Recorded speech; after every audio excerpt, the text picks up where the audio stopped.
Welcome to Between Two Speakers, a conversation series where we're sitting down and speaking with the creative minds behind theatrical advertising. My name is Mike Zarin. I'm a composer, producer, and founder of Sense It, where we specialize in all things music and sound design for trailers. In this series, we're sitting down with creative directors, music supervisors, editors, producers, composers, sound designers, copywriters, and the like to discuss their role and process in the creation of trailers. I'm Mike Zarin. Enjoy. Would you say there's a pride in finding a gem of music or sound design?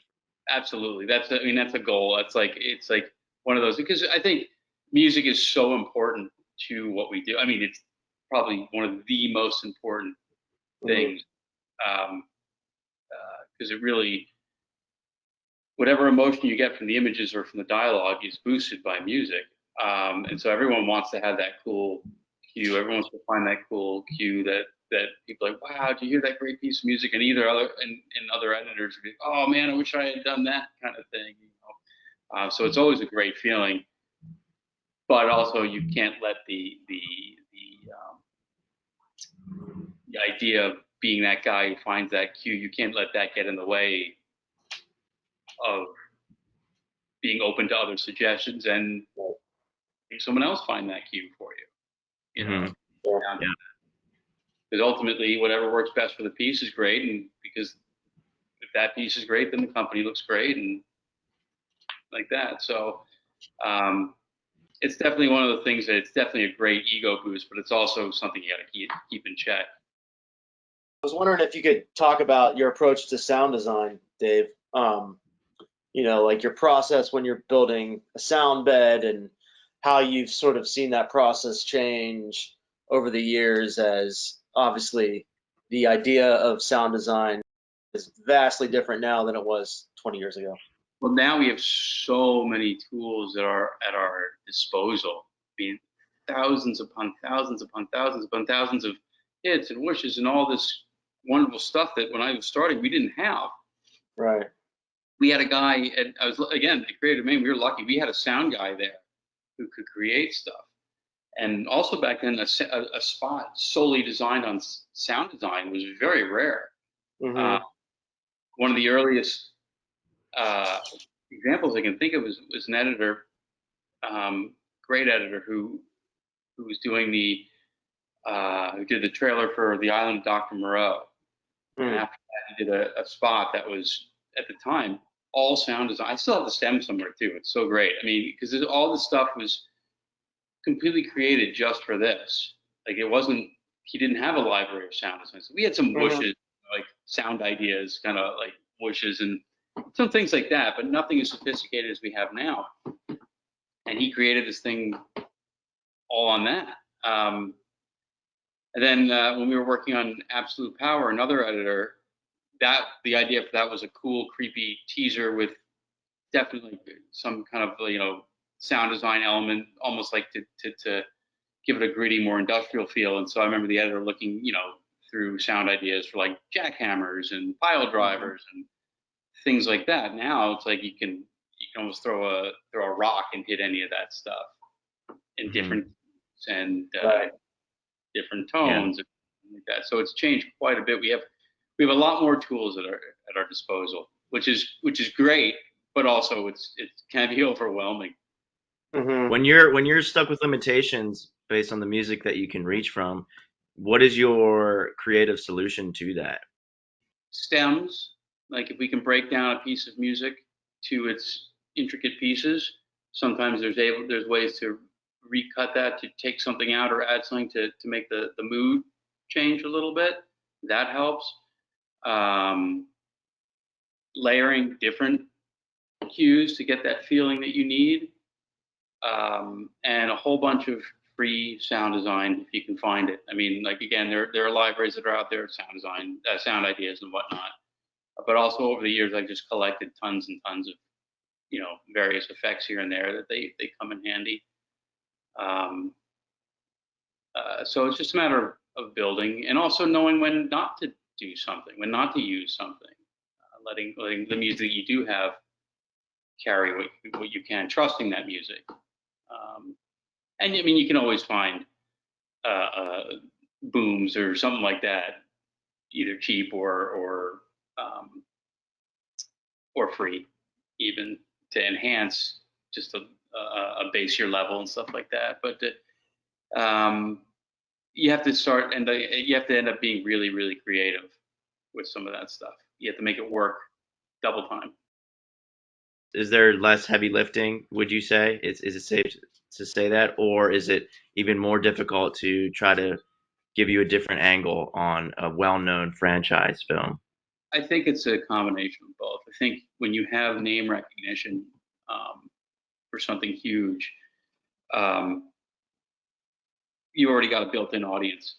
But then the trick is to get people who might not necessarily normally want to see a movie like that. So you might have great effects and great acting and just a lot of cool stuff. But if it's a superhero movie, there's a certain audience that's not going to be turned on by that. So what can you do to make that seem more interesting?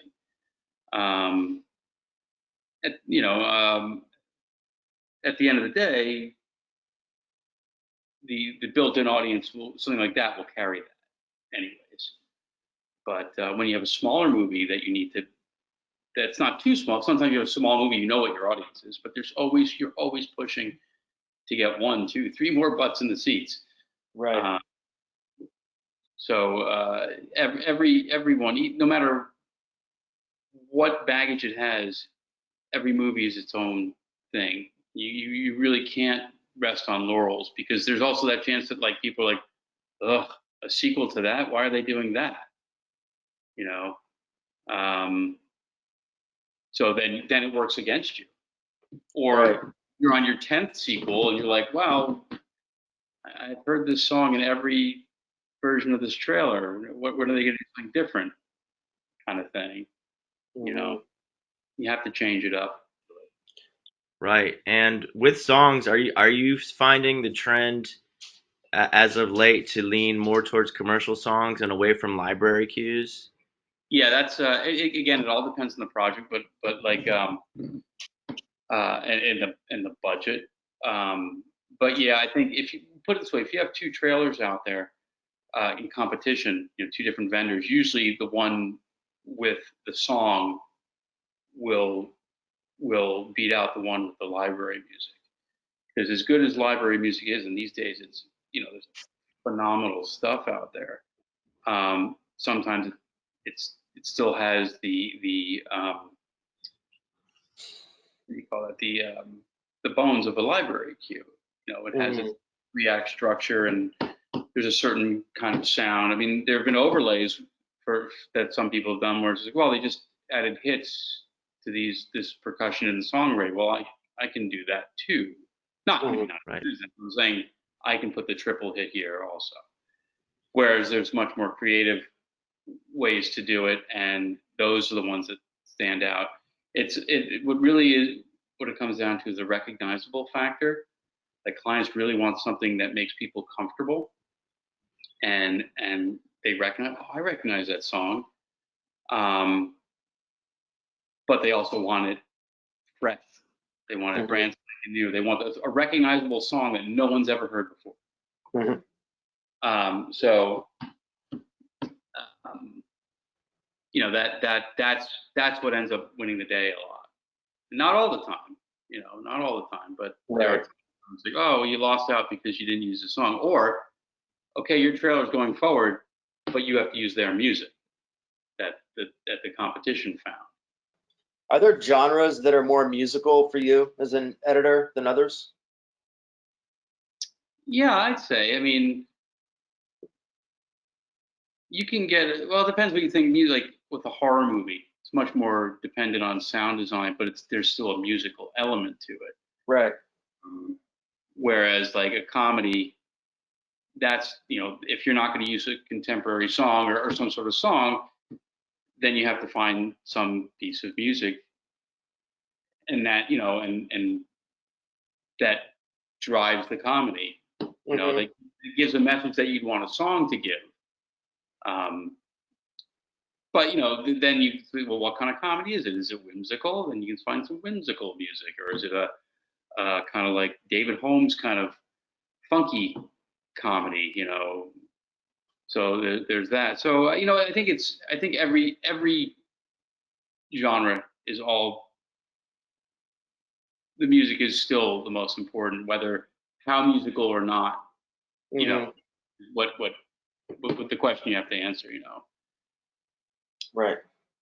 and you've seen some things that are just, you know, a drone for the entire piece, or you know, just a very long rise for the entire piece. That could work for drama, and that could work for horror. You know, that doesn't work as well for comedy unless it plays what you're being comedic about.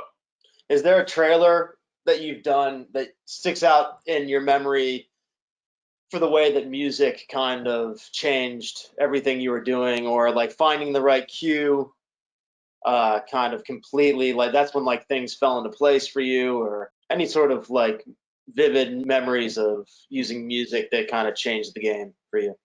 Yeah, I'll tell you.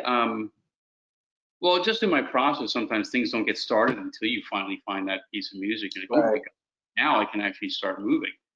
But I do remember um, way back in my CMP West days, cutting the first Fast and Furious movie, and I wasn't a green editor, but I was, you know, this was the biggest movie I had at that point, Right. um, and back then the libraries were still small, but this wasn't the kind of movie you wanted to use a library. You know, you wanted to make it stand out. So you had a song by I can't remember his name, but he was a rapper, and he was actually in the movie for a little bit. And so his song, the Fast and Furious song, we had to use, so we used that. Mm-hmm. We wanted to make it stand out in the back end, and not just be a B movie car racing film. So my boss at the time, Frank Giochi, suggested using Lightning Crashes from Live, I think. And we used that, and it changed the entire trailer. It made it something more solid. It wasn't just a B action movie filled with car crashes and action. It had a little more oomph to it. There was something more down to earth about it, and made the characters more real, oddly enough. And so I remember specifically that was what tipped us over the edge with the competition. I think at the time they might have used something a little more rock and roll, like heavier rock. Um, so, which the teaser used. The teaser used the Limp Bizkit cue, I think, which was cool. Um, but I guess you know, we did something that had, instead of being action, had more drama to it. Now, oddly enough, after our trailer was picked to move forward, and then they ended up changing the music anyways to another Limp Bizkit song that they felt fit the movie more. So it still, I mean, we still ended up finishing it, but it was kind of like, wow, we did this thing to change the whole feeling of it. Now and you loved it. Now we're just kind of going back to where we were before. Right. But, That's you know, interesting. That concludes this installment of Between Two Speakers. I hope you like what you heard, and if you did, please subscribe so you can stay tuned for all the new content that we come out with in the future. If you have any thoughts, feelings, emotions, you want to hear from somebody, hear about something, you've been curious about something, please drop it in the comments. We'd be happy to talk about it, bring it up on another episode with someone else. Thank you for your time. See you next time.